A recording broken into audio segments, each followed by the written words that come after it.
Hi, this is Pastor Harley Wheeler with the Broadway United Methodist Church. I want to read to you one of the verses that we'll be sharing in the church today, the sermon coming from Ephesians chapter 2, verses 11 and 12. I'm going to read verse 12. He says, remember something.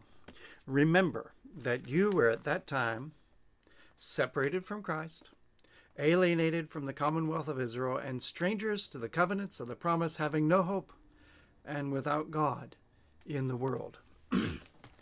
Now, last week we talked about how God, in a focus on some people who would behave badly, stir up trouble. He was talking to Titus with a very kind of a tumultuous church in Crete and a community that was always in a turmoil.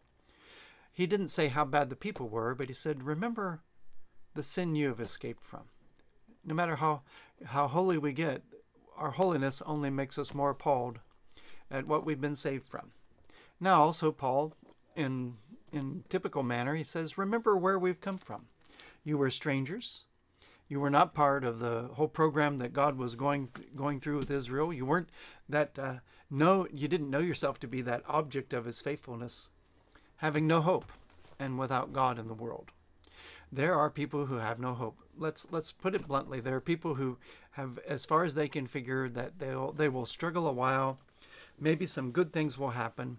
And then they'll get sick and they'll drop into the grave. And that's it. That is no hope. You can try to make something good out of that. Let me tell you, you can't. We have hope in God.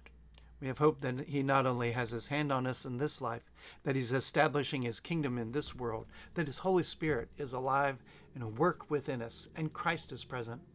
But we have hope in the world to come.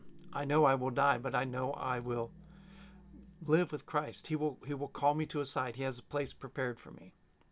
So remember, there was a time of no hope, and Paul thinks it's useful to remember that. But remember that hope now is known in the church. It is proclaimed every Sunday. So let's proclaim some hope today. Be blessed.